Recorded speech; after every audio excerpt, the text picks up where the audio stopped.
bonjour. S'il fallait un exemple de la folie française ou de la névrose française après l'élection de Trump, qui n'est que française. Ce qui se passe en France avec X ne se passe pas de la même manière en Allemagne, en Espagne, en Italie, etc. Il y a une sorte de folie du camp médiatique, pas de la population. Donc s'il fallait un exemple, le bras levé ou tendu de Elon Musk nous donne précisément cet exemple de cette interprétation absolument folle. Prise pour un salut nazi par les uns. On a vu ça, on va en parler avec Dimitri Vernet dans un instant. J'ai entendu, c'est Monsieur Ferraud qui souhaite prendre la suite de Anne Hidalgo. Rémi Ferraud, oui. Donc. Voilà, qui explique que c'est effrayant de voir un salut nazi. Mais enfin, où ces gens prennent les gens pour des imbéciles, ce qui est possible, ils ont bien tort. Parce que les gens, ils décodent de tout aujourd'hui. Ils savent très bien que Monsieur Musk n'est évidemment pas un fasciste, qu'il ne serait pas assez fou pour aller à une tribune aux États-Unis et faire un salut fasciste. Ou ces gens prennent les gens pour des imbéciles, ce qui est possible, ce qui est souvent le cas d'ailleurs de ces élites.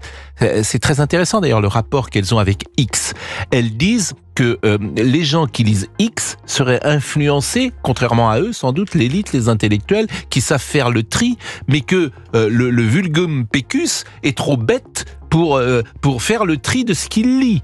Ce qui montre un mépris d'ailleurs pour les gens, je trouve ça toujours sidérant, moi, mais peu importe. Donc je ferme la parenthèse, s'il fallait un exemple de cette névrose française qui agite le camp du bien, qui a bien compris, on le dit tous les jours, qu'il est en difficulté sur le récit qu'il ne contrôle plus, eh bien ce bras tendu d'Elon Musk nous montre effectivement l'état du camp médiatique. On pourra parler également des retraites. Vous n'êtes pas directement touché, mais vous allez passer à la caisse. Ah bah c'est déjà le cas, mon cher. On cotise. Vous allez passer à la caisse. Ah oui, bien sûr. Je peux dire que j'ai été texto depuis hier de ma maman, qui nous écoute peut-être. Elle s'est radicalisée à cause d'Astrid Panosyan. Ma mère, globalement, s'est radicalisée. Je peux le mais on embrasse votre maman et on embrasse tous nos parents parce qu'ils sont tous très tendus là depuis quelques jours. Mais c'est vrai, je pense que vous recevez aussi des messages de votre mère, exactement, etc. Mais ils sont effrayés. Ils sont effrayés parce que ça a commencé par la CSG.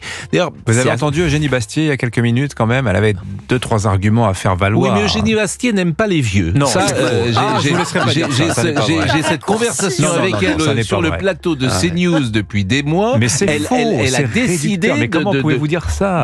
Je le dis parce que. Et alors, puisqu'on parle, ma mère est très fâchée contre Eugénie Bastier. Je tiens à vous le dire parce qu'à chaque fois, elle me le dit quand elle l'entend. Donc, mais elles vont se réconcilier. Voilà. Non, écoutez, ils ont cotisé toute leur vie, ces gens-là. Vous allez prendre de l'argent et taxer sous prétexte. Non, c'est pas bien. Franchement, je trouve que ça c'est pas bien. Vous pourrez réagir. Vous êtes peut-être concerné. N'hésitez pas à appeler Pascal Pro. Ça va sonner au standard 01 80.